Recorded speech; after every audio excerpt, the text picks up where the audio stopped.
जब India news Haryana ने नागरिक अस्पताल के शिशु रोग विभाग के चिकित्सा अधिकारी डॉक्टर विष्णु से बात की तो उन्होंने माना कि अस्पताल में बाल रोग विशेषज्ञ की कमी है, जिसके चलते बिना उपचार के लिए मासूमों को रेफर कर दिया जाता है। देखिए, यहाँ पर डॉक्टर अभी आए हैं। डॉक्टर यहाँ पर बच्चों का इलाज भी कर रहे हैं, तो उनसे बात करेंगे। डॉक्टर विष्णु जैसा जानकारी मिली वो यहाँ पर है। डॉक्टर साहब और से बात करूँगा।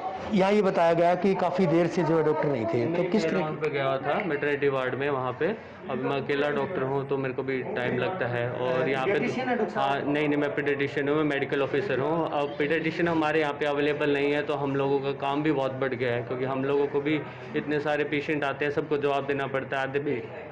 आधे पेशेंट हमसे बहस भी करते हैं, लड़ते भी हैं, करते हैं कि आप हमारे बच्चे को आगे क्यों भेज रहे हो। डॉक्टर विष्णु, ओपीडी कितनी है अगर यहाँ की बात करें? आप अकेले डॉक्टर हैं? और नहीं, अभी मैं ऑन ड्यूटी मॉर्निंग में अकेला हूँ, तो उसकी वजह से मॉर्निंग में रश तो ज़्यादा होता ही है, आपको भी पता है। और शिशु रोग विशेषज्ञ कोई नहीं है? सारे कोई नहीं है। अभी डेपुटेशन पे मैम इमरजेंसी मैटरनिटी लीव लेके गई हैं मंडे को। पहले कौन थे यहाँ? पहले डॉक्टर रीटा सिसोदिया थे यहाँ पे। तो अभी नए डॉक्टर के ऑर्डर हुए हैं, हमको सुनने में आया। अब उनको आने में थोड़ा सा तो टाइम लगेगा डेपुटेशन होके। परेशानी कितनी होती है? थर्ड वेव की बात कही जाती है, बच्चों पर ज़्यादा इफेक्ट डालेगी, तो ऐसे में आपको लगता है कि इतने बड़े अस्पताल में जब पीडियाट्रिशियन नहीं है तो काम चल सकता है? देखो, मैम ने पहले एप्लीकेशन डाल रखी थी कि 25 जुलाई के आसपास वो मैटरनिटी लीव पे जाएंगी।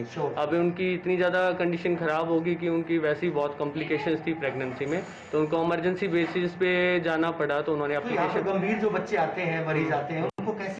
हम लोग प्राइमरी ट्रीटमेंट सब बच्चों को देते हैं। अगर हमको ये लगता है किसी भी बच्चे की तकलीफ ज़्यादा है, शिकायत है, भाई सांस लेने में ज़्यादा समस्या है, तो हम लोग आगे रोहतक भेज देते हैं। कितने ऐसे बच्चों को 100 में से कितने बच्चे भेजे जाते हैं? अब 100 में से ऐसे नहीं बोल सकता क्राइटेरिया, जैसे कि अब हमारे पास यहाँ पे वेंटिलेटर नहीं है, तो वेंटिलेटर नहीं है तो ऑब्वियसली बात है, जिस बच्चे को सांस लेने में ज़्यादा समस्या होगी तो उसको तो हम आगे भेजेंगे। दूसरी सुविधाएं हैं वेंटिलेटर के? हाँ, उसके अलावा दूसरी हमारे पास सुविधाएं हैं। अगर हमको ये लगता है कि बच्चे की जान के लिए कोई खतरा है, हमसे यहाँ पे टैकल नहीं हो पाएगा, उस हिसाब से फिर हम आगे पीलिया अगर किसी बच्चे को है तो उसके लिए यहाँ पर कोई? ऐसा है जी, सुबह हमारे पास पीलिया के लिए आए थे। बिफोर मैं राउंड करने के लिए गया था, उससे पहले सभी मदर्स को, केएमसी वर्कर्स को बोल के गए थे कि भी फीडिंग करवाओ, इतने मैं अपना काम करूँगा आने के बाद, ठीक है। तो उन्होंने सभी बच्चे जितने भी बाहर खड़े थे उनको फीडिंग करवाई है।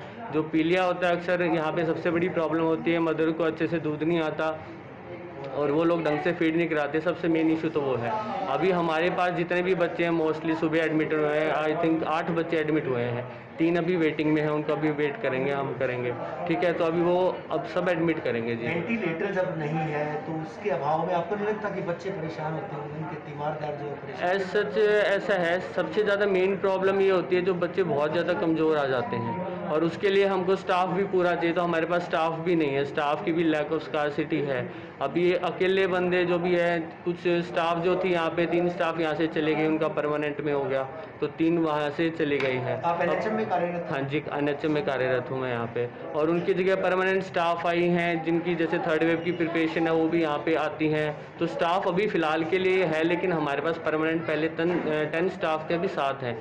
तो हमारे पास यहाँ पे वो प्रिपरेशन के लिए, कोरोना वेव के लिए स्टाफ जिन्होंने यहाँ पे भेज रखा है। लोड ऐसा लगा लो कि हमारे ऑन एवरेज महीने के 130 एडमिशन है निक्कू के।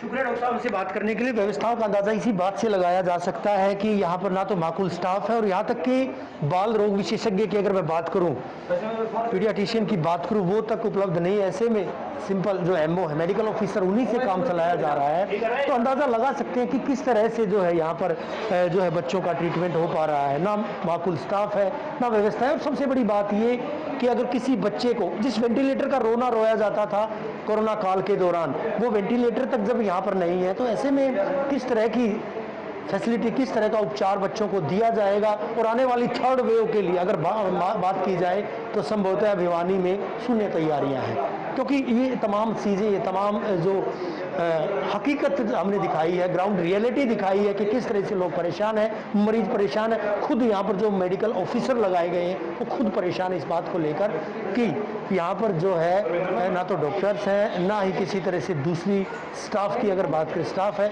और ना ही वेंटिलेटर या दूसरी तमाम facilities. Video journalist Sumit Awasthi के साथ रवि जांगड़ा, इंडिया न्यूज़।